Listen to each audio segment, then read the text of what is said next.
Assalamualaikum warahmatullahi wabarakatuh. Semangat pagi anak-anak. Apa kabar semuanya? Semoga semua dalam keadaan sehat dan semangat. Itu yang diperlukan supaya dapat belajar dengan sebaik-baiknya. Jangan lupa selalu cuci tangan sebelum makan, buang sampah pada tempatnya, selalu menjaga kebersihan. Pada hari ini, materi yang kita pelajari yaitu materi kelas 5, tema 1, subtema 1, pembelajaran 1 tentang organ gerak hewan dan manusia.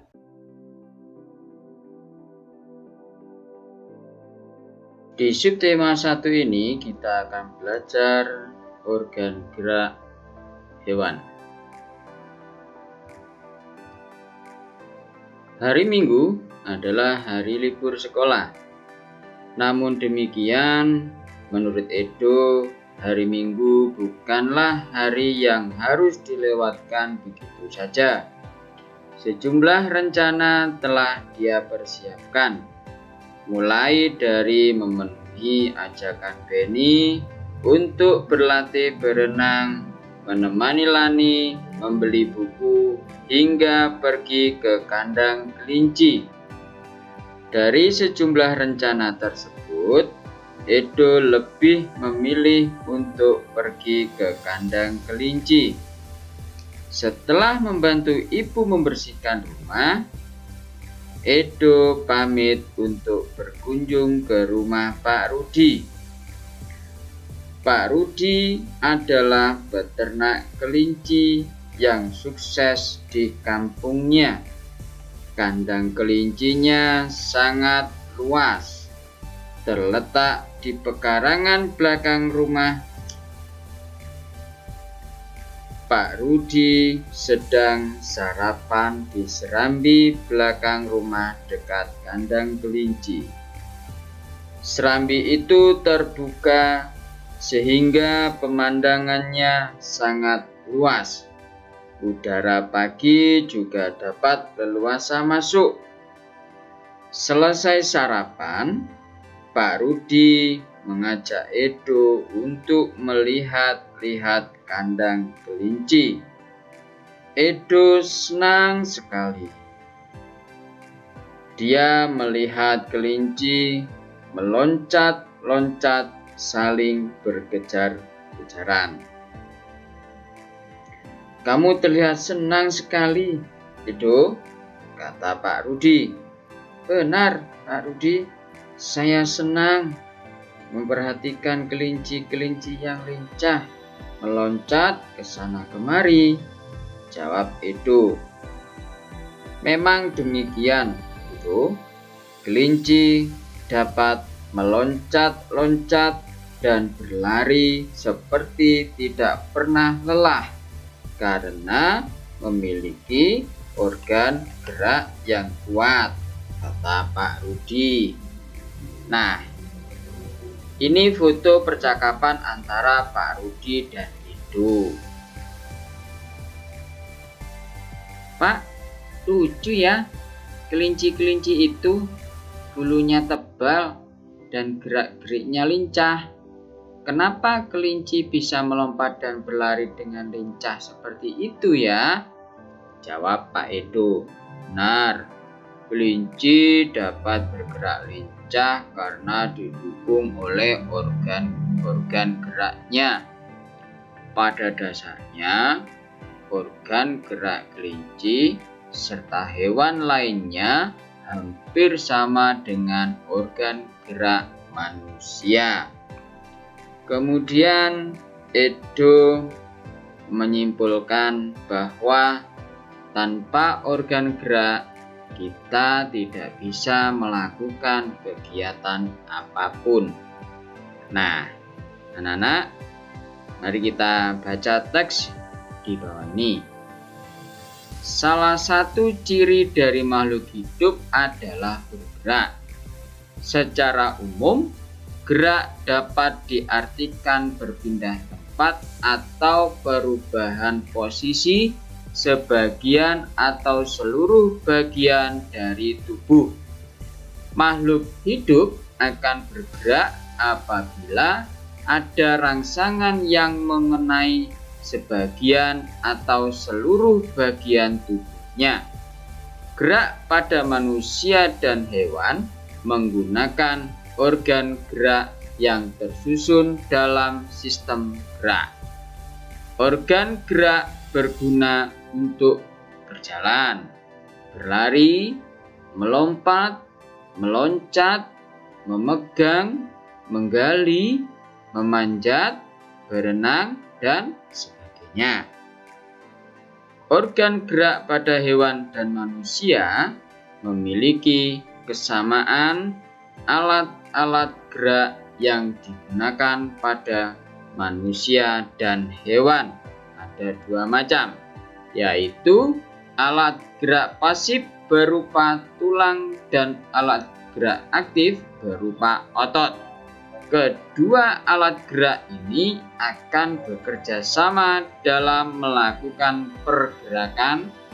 Kerjasama antara kedua alat gerak tersebut membentuk suatu sistem yang disebut sistem gerak. Nah, anak-anak masih semangat ya? Nah, berikutnya adalah tulang disebut alat gerak pasif karena tulang tidak dapat bergerak dengan sendirinya. Tanpa adanya alat gerak aktif yang mempengaruhi tulang, maka tulang-tulang pada manusia dan hewan akan diam dan tidak dapat membentuk alat bergerak yang sesungguhnya. Walaupun merupakan alat gerak pasif, akan tetapi tulang mempunyai peranan yang besar dalam sistem gerak manusia dan hewan. Otot disebut alat gerak aktif karena otot memiliki suatu senyawa kimia yang membuatnya dapat bergerak. Pada saat otot yang menempel pada tulang bergerak, otot tersebut akan membuat tulang bergerak. Baiklah anak-anak, selanjutnya marilah kita berlatih. Nah, teks yang berjudul Organ Gerak Manusia dan Hewan terdiri atas 5 paragraf. Masing-masing paragraf tersusun dari ide atau gagasan pokok ditambah dengan kalimat-kalimat pengembang. Apa itu ide pokok? Ide pokok adalah gagasan yang terjadi menjadi dasar sebuah paragraf. Ide pokok disajikan ke dalam bentuk kalimat utama. Kalimat utama yang memuat ide pokok ini bisa berada di awal paragraf, di tengah paragraf, atau di akhir paragraf. Nah, berikutnya adalah salah satu contoh untuk menentukan ide pokok dan kalimat pengembang pada paragraf 1 pada bacaan organ gerak manusia dan hewan. Nah, ide pokok, salah satu ciri dari makhluk hidup adalah bergerak. Kalimat pengembangnya adalah secara umum gerak dapat diartikan berpindah tempat atau perubahan posisi sebagian atau seluruh bagian dari tubuh makhluk hidup. Nah, jadi ide pokok itu terletak di awal paragraf. Kemudian pada kalimat pengembang itu setelah titik dilanjutkan sebagai kalimat pengembang. Baiklah anak-anak, selanjutnya berdasarkan informasi di atas, temukan ide pokok dan kalimat pengembang dari masing-masing paragraf. Nah, kita cari ya untuk ide pokok paragraf dari bacaan organ gerak manusia dan hewan. Nah, di sini saya akan memberikan contoh paragraf 2, 3, 4, dan 5. Baiklah, ide pokok dari paragraf kedua yaitu gerak pada manusia dan hewan menggunakan organ gerak yang tersusun dalam sistem gerak. Untuk kalimat pengembangnya, coba anak-anak lihat di bacaan organ gerak manusia dan hewan seperti contoh yang sudah saya berikan di menit awal tadi. Kemudian untuk paragraf yang ketiga, organ gerak pada hewan dan manusia memiliki kesamaan. Kalimat pengembangnya dikerjakan sendiri ya, tentunya anak-anak pasti bisa. Paragraf keempat, ide pokoknya tulang disebut alat gerak pasif karena tulang tidak dapat bergerak dengan sendirinya.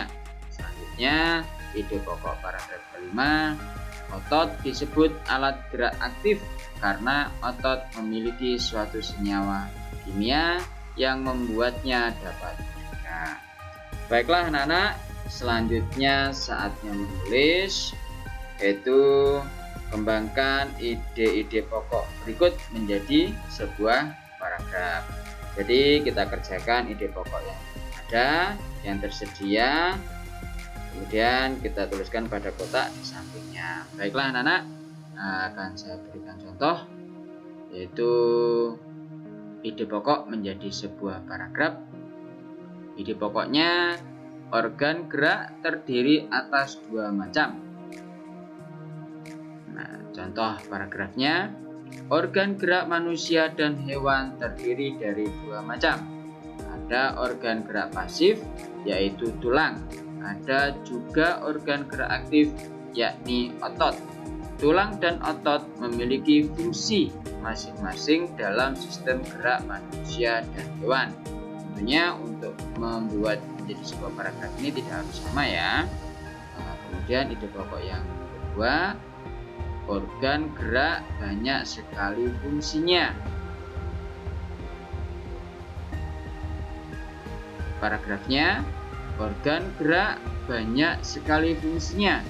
Dengan organ gerak, kita dapat melakukan gerakan-gerakan dalam kegiatan sehari-hari. Misalnya, berjalan, berlari, memanjat, memegang, berenang, menggenggam, menoleh, dan lain-lain. Untuk ide pokok yang terakhir, kerjakan sendiri ya, pasti anak-anak bisa. Akhirnya pembelajaran kita sudah selesai. Semoga video ini bermanfaat untuk anak-anak dalam meraih mimpi dan prestasi. Tetap semangat, tetap ceria, ikuti pepatah, berakit-rakit ke hulu, berenang-renang ke tepian.